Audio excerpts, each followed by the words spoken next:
Hey, what's up? How you doing? Today I'm going to talk about why musicians have bad credit scores, or why do they have bad credit.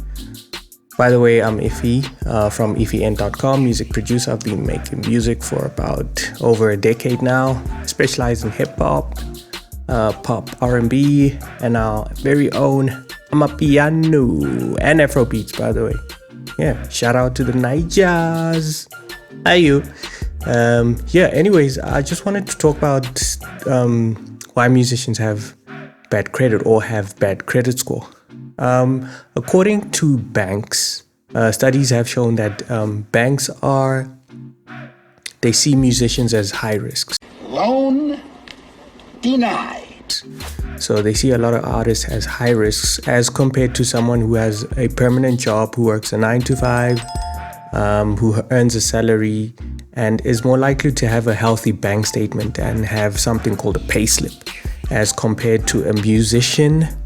Let's just say, for this example, for argument's sake, an artist with a contract of about a record deal contract of about $1 million bucks. You know, it's I mean, you can show the bank that you can go to the bank with a record deal of $1 million, and they'll be like, okay, where's the money in the bank? We want to see the money in the bank. Don't tell us about this deal. Loan denied. You know, so that's why musicians are known as to be high risks, and obviously the knowledge behind how to build credit, how to have financial literacy, and how to have good behavior when it comes to credit and your finances. So let's talk about what is a credit score. A credit score just simply means, I'm just going to explain it in simplest terms. A credit score is measure of one's credit worthiness. It is how you behave with your money financially. How is your behavior with money? I know a lot of broke people with a good, really good credit score, and I know rich people with a really bad credit score. I know rich people with a really good credit score, and I know broke people with a really bad credit score. So at the end of the day, it's about how you behave with your finances. All right. So that's what a credit score is in the simplest terms.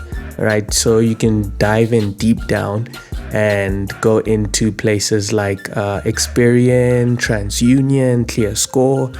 You know, those are the platforms that you can use that can also teach you how to improve your credit score, like how to be always up to date with your payments. By the way, I'm not a financial advisor. This is for entertainment purposes.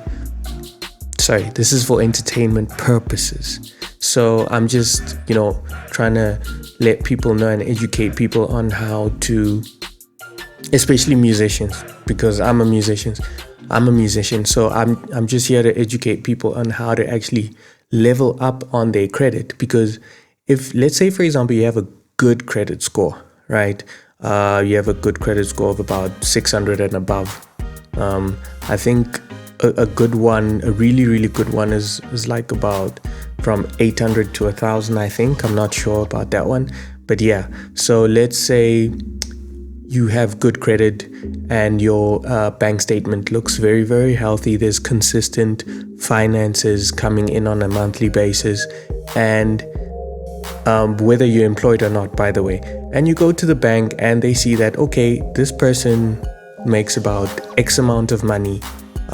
He's not high risk. We can give him an X amount of extra cash. So that's why it's important to have good credit, so that you can get a loan from the bank and invest in your craft as a musician. You invest in your studio equipment. Think about it. If you invest in your own studio equipment and you record your music, it means that you're manufacturing your own products and taking them out there to sell. You see, the importance of having good credit is for you to play around with money, for you to go to the bank, get a bank loan, and get a good interest on it, by the way, if you have good credit, if you have a very high credit score. And invest in your product, invest in yourself, so that you can have a good return on investment by the time you distribute your music, you publish your music, or even sign to a record label. Because instead of getting an advance, think about it, you can say, no, I don't need your advance. I've got my own studio, so I can record my own music, manufacture my own music, and I just need you for probably a management deal or distribution deal or certain kind of deals that you can negotiate with your record labels with. See, we're getting somewhere now. We're getting somewhere. So that's why I think a lot of musicians really lack in that sense. They don't have good credit, man. Like I see most of them, and look, they buy cash, okay, because, or they believe in saving. I also believe in saving, don't get me wrong, but when you buy cash and that is probably your last amount of money, that's really gonna be very strenuous on your pocket. Because think about it, if you had that cash and you went to the bank, so if you had 50 grand and you went to the bank and say, hey, give me 200,000 grand or 150 grand, and then they could see that, okay, he's not a high risk because his bank statement is healthy, he's got money in his bank. See, now it makes sense. It makes a whole lot of sense. You get to keep that 50 grand that you already have, and you get to reinvest 150 that the bank gave you, for example. So you got to play the money game. Money is just a money's game. You have to understand debt. You have to understand how to use debt. You have to understand the difference between good debt and bad debt. All right. So, for example, some people use debt to go on vacation or buy expensive stuff, luxury stuff, and some people use debt to their advantage in terms of, like in the music business, in terms of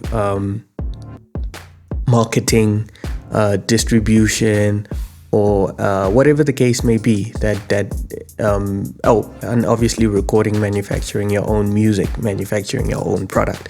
So that's good debt. So if you borrowed money from the bank to record music and make money out of music, that warranties as a form of good debt, because you'll be getting your money back in forms of mechanical royalties, performance royalties, streaming royalties, sync deals, publishing deals, you name it, all the royalties on the planet that you can ever get. All right. So as opposed to bad debt, you're an artist, you want to be fashionable, you want to you want to portray a good image. Look, I've got nothing against that, but then at the end of the day, if you're gonna make a loan to buy fancy stuff, and those fancy stuff don't even bring you a good return on investment. And today's video is sponsored by me. No, I'm not going to sell you anything. You can put your money back in your pockets. Thank you very much. Put it back in your pocket! But what I am going to teach you is how to make a lot of money to have a better life for yourself instead. Really? Yes, you'll make money with me.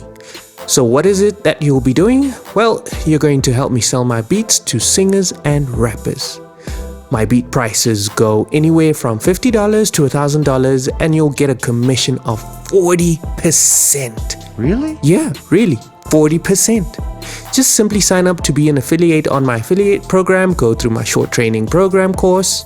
A referral link will be allocated to you to give to your customers to use to buy my beats. Then there you have it, there you go, money in your bank. Simply click on the link in the description to sign up. So if you're using debt to buy luxury stuff and nice things, then I think you need a lot of financial introspection.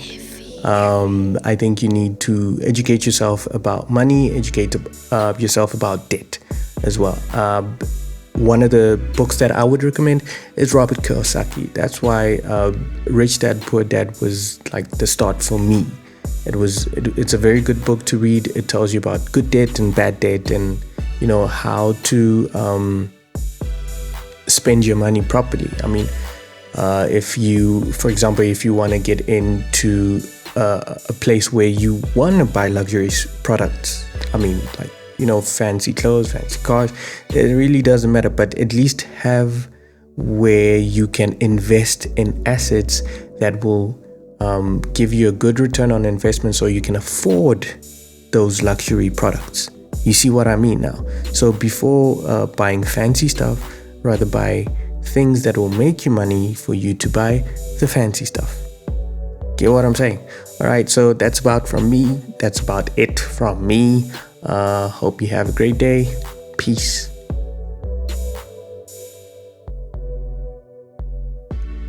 What, you still here? Said peace. Ciao.